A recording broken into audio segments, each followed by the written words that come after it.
Apa saja yang harus diurus saat kalian tiba di Hongaria. Prosesnya lama banget jadinya, itu sekitar 3 atau 4 bulan baru jadi.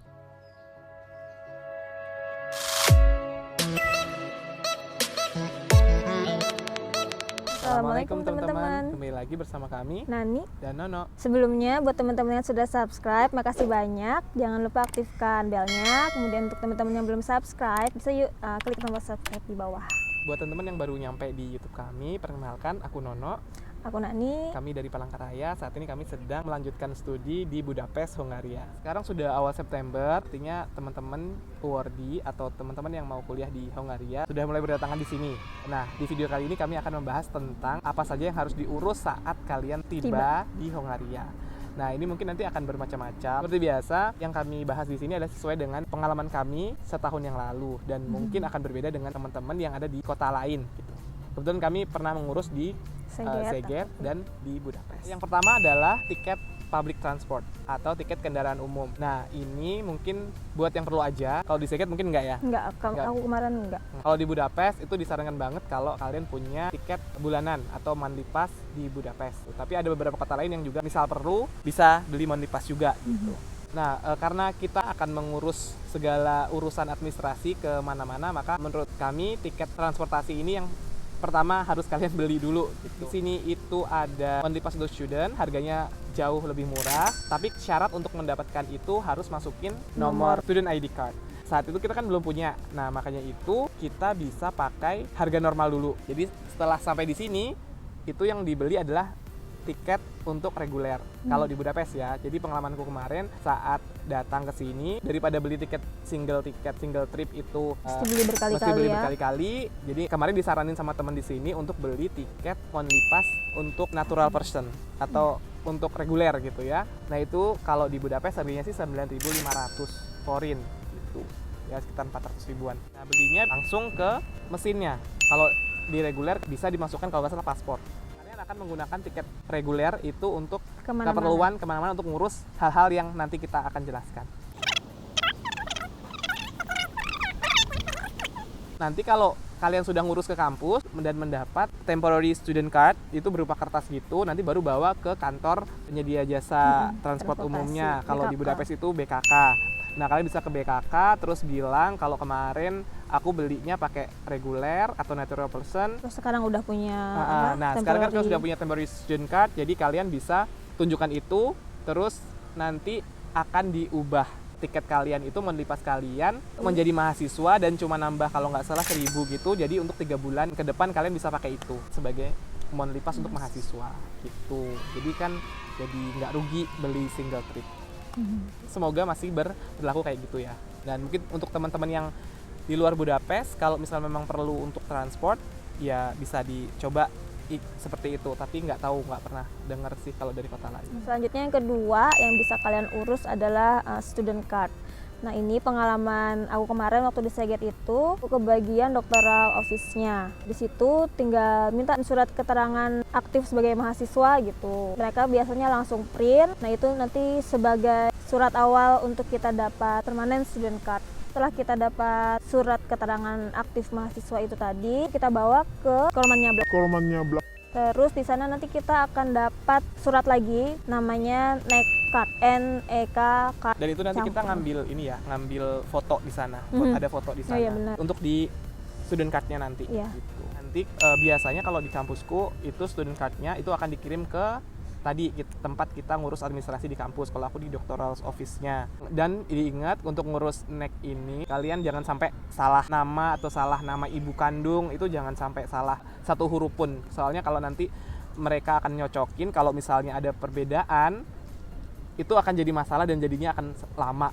Gitu. Ada teman kemarin salah nama ibunya, itu harus nunggu lagi dan itu harus ngajuin lagi lewat Neptune sistem untuk perubahan itu. Jadi nanti akan lama itu prosesnya. Nanti mungkin akan beda-beda tiap kampus. Kalau ada di kampusku itu kita request student card-nya itu lewat Neptune. Jadi kalian bisa login ke Neptune kalian, terus masuk ke bagian administrasi, kemudian klik di bagian student card request. Nah, di situ nanti kalian diminta untuk ngisi macam-macam data yang sesuai dengan NEC card tadi ya. Nomor, huruf harus sama semua. Nanti kalau salah ya itu tadi bisa lama nanti urusan. Kalau yang di Szeged Kalau nggak salah itu di Seget itu ada satu web lagi namanya Modulo. Nah di situ biasanya kita request macam-macam di situ gitu. Kalau misalnya student card-nya udah jadi, nanti ada notification di mailbox di Neptune-nya. Nah, student card ini biasanya jadinya itu sekitar ya sekitar 2 bulanan lah. Terus nanti student card itu harus divalidasi atau di stamp gitu ya, disahkan itu tiap semester. Nanti pasti ada pengumuman dari kampus kapan waktunya perlu ganti stiker aktif kuliah itu. Karena itu nanti dicek waktu ada pemeriksaan waktu di public transport. Itu mereka nggak cuma ngelihat student card kita, tapi juga ngecek ini masih aktif nggak stamp-nya itu. Nah, yang ketiga adalah beresin berkas-berkas akomodasi. Pastikan kalau misalnya kalian di dorm sudah tanda tangan kontraknya.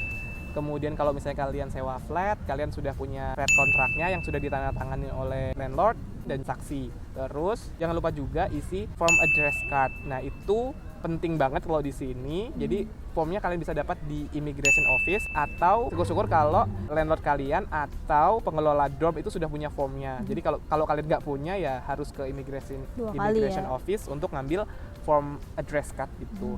Address card itu nanti diisi dan harus ada tanda tangan si landlord itu. Jadi pada saat mengurus kontrak lebih baik sudah ada formnya itu daripada bolak-balik gitu.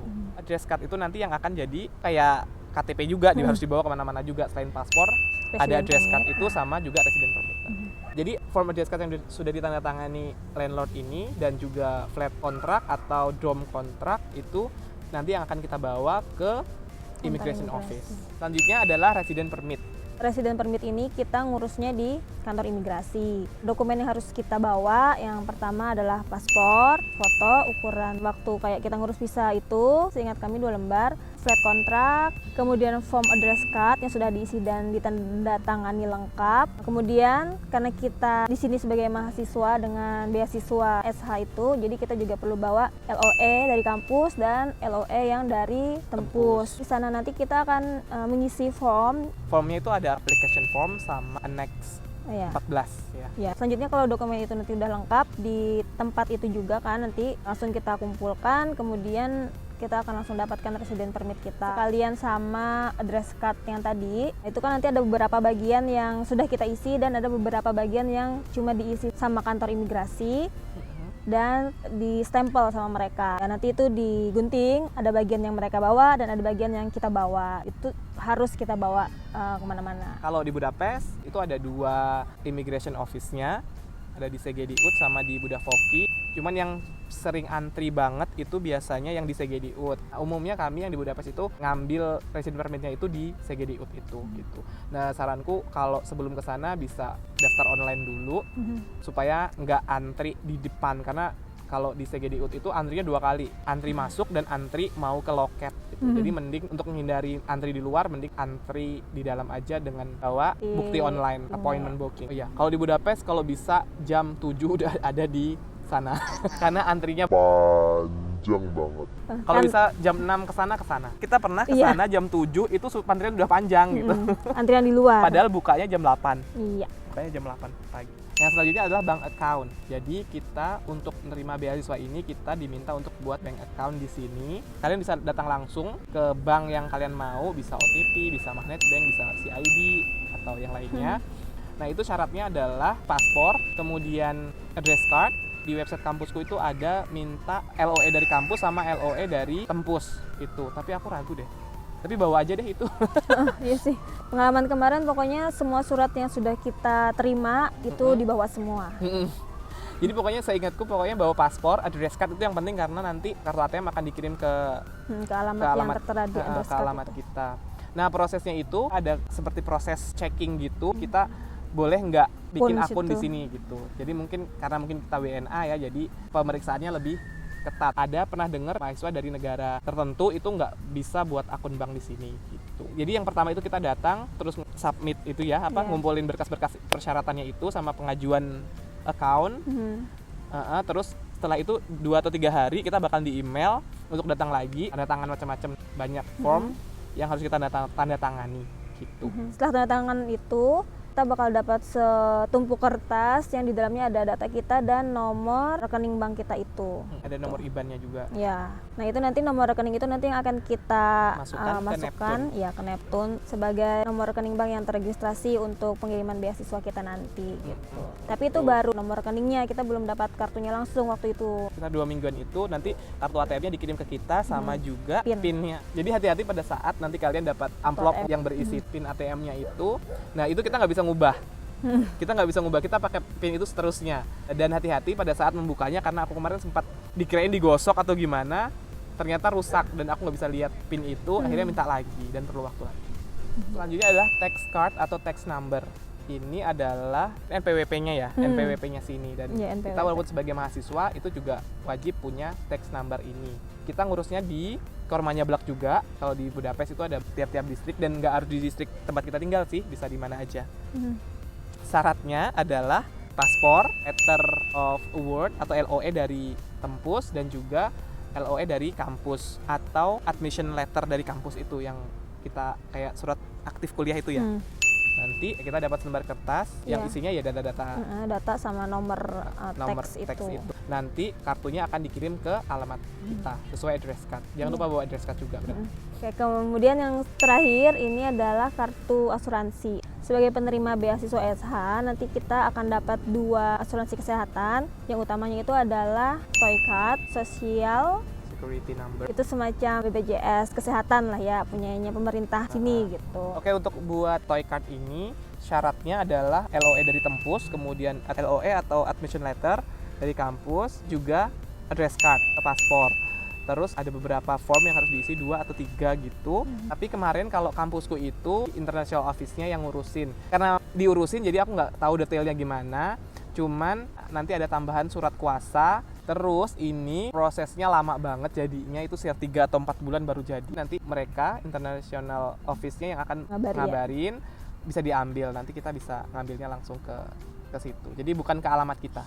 Saya kira waktu itu untuk yang asuransi satunya yaitu Generali, kalau nggak salah itu kita bikin kayak appointment atau isi data gitu di Modulo. Untuk yang kedua ya, untuk yang asuransi kesehatan tambahan. Iya, tambahan. Gitu.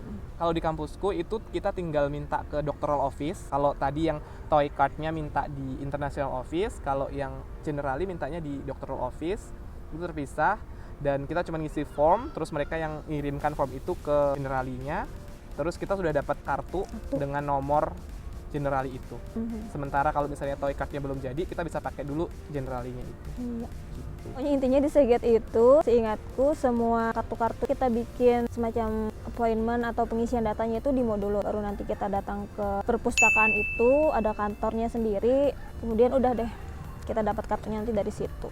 Oke teman-teman, mungkin itu saja video kali ini, bahas tentang hal-hal yang harus diurus ya. Apa saja yang harus diurus setelah tiba di Hongaria. Semoga video ini bisa bermanfaat buat kalian yang sedang settlement di Hongaria, dimanapun, mau di Budapest atau di kota-kota lainnya. Kalau ada pertanyaan atau punya pengalaman lain, kalian bisa drop komen kalian di bawah. Jangan lupa juga like dan share-nya, mungkin teman-teman kalian ada yang membutuhkan. Juga jangan lupa subscribe dan aktifkan belnya.